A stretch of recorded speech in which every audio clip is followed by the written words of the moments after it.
Edifice of Trust podcast is a thoughtful discussion of today's current events from the perspective of America's founding principles. Welcome. From heart-pumping music to head-thumping commentary. Don't twerk on my parade.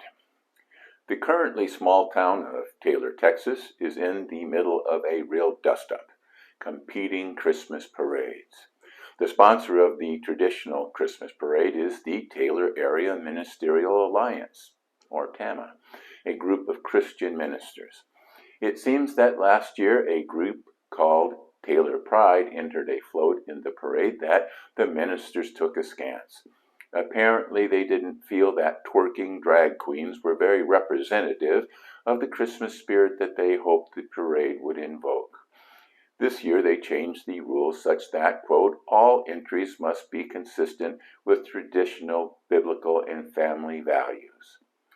Stacy Osborne, spokesperson for the city of Taylor, noted that the city, previously a co-sponsor of the event, could not participate in a parade that excluded particular groups, and so the city is sponsoring a separate parade event right after the TAMA Christmas parade.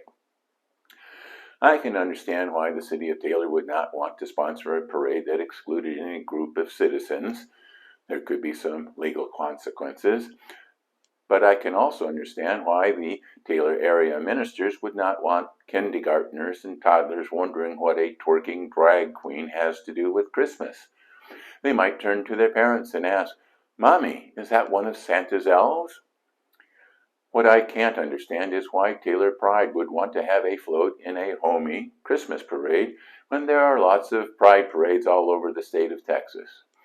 Of course, I can't understand why drag queens would want to read books to little kids in public libraries either, unless it was to groom them for something else. The spokesperson for the city of Taylor also said, quote, the majority of people in the city of Taylor are pleased that we're having a parade that's open to everyone. It should be easy to see which parade draws the bigger crowd or if a lot of floats defect from the TAMA event. But if parades are supposed to be open to everyone, then perhaps the Taylor ministers should consider putting a float that reflects their biblical and family values in a pride parade. Then the kindergartner attending that parade could turn to one of preferred pronoun unknown, two daddies, and ask, quote, Daddy, what's it like to have a mommy?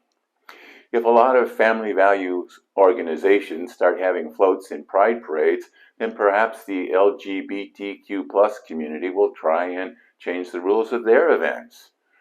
Or maybe everybody should just stop trying to disrupt other people's events and be content to do their own thing. Ponder that while you watch a brief message. Don't forget that my Edifice of Trust books, Principled Policy, Edifice of Trust 2nd edition, In Defense of Principle, and The People's God are available on Amazon, Barnes & Noble, and iBooks. Thank you.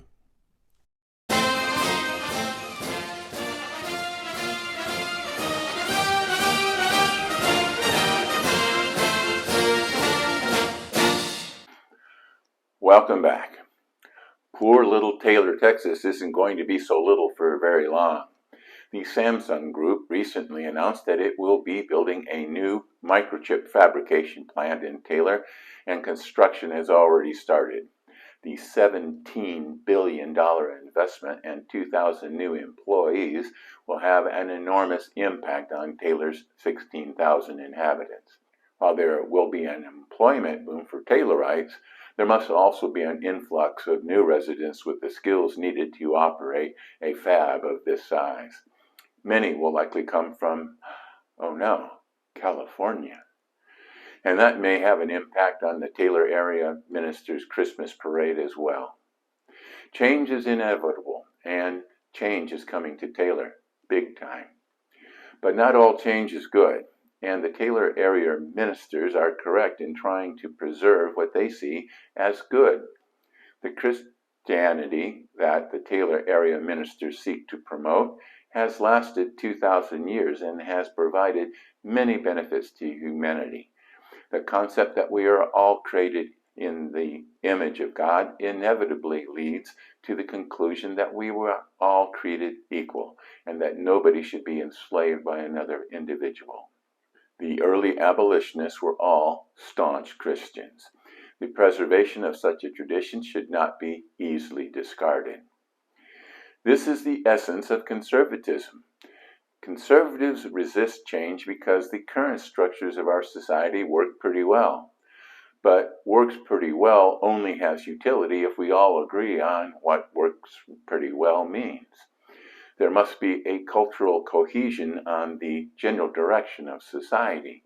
We need to be working toward common goals. As Rabbi Sachs related in his book, Morality, Restoring the Common Good in Divided Times, the distinguished judge Lord Devlin stated, quote, "Without shared ideas on politics, morals, and ethics, no society can exist. If men and women create a society in which there is no fundamental agreement about good and evil, they will fail." But Lord Devlin felt that it was the job of government to enforce the morals and ethics of society.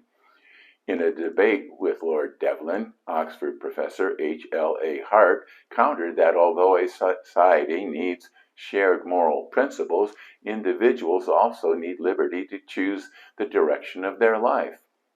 Rabbi Sachs concludes that while a society needs shared political and moral and ethical principles, these principles are not immutable and can change over time.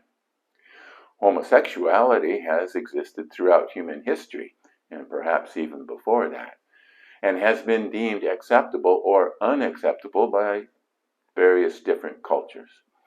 In the United States, homosexual activity was illegal in many of the states until relatively recently. Lawrence versus Texas, 2003. In 1997, only 27% of Americans supported same-sex marriage. Today, 70% do. Our moral compass has shifted, and our shared principles must conform to these new moral imperatives. But having the liberty to marry someone of the same sex, although strange to some, remains in line with American political principles that limit government authority over our lives as long as our actions do not infringe on the rights of others. Same-sex marriage harms no one, but also provides some rights and privileges that married heterosexual couples enjoyed. Both same-sex and opposite-sex couples can enjoy the same liberty that comes from the limitation of government power.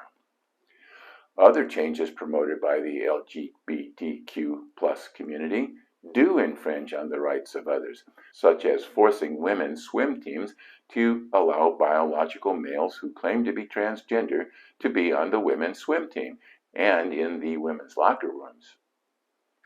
These groups are attempting to overrule parental rights for their minor children with their transgender beliefs. Supporters of transgender ideology are trying to use the power of government to force compliance to their ideological beliefs. That is un-American. Rabbi Sachs also quotes two Dutch scholars studying multiculturalism as saying, quote, "Sharing a common identity builds support for inclusion. Bringing differences of ethnic and religious identity to the fore evokes the very exclusionary reactions it is meant to avoid." Perhaps the LGBTQ float in the Tama parade would have been better received if they had emphasized how they share many of the same values as the Taylor area ministers and had not emphasized how they were different. Thank you for watching.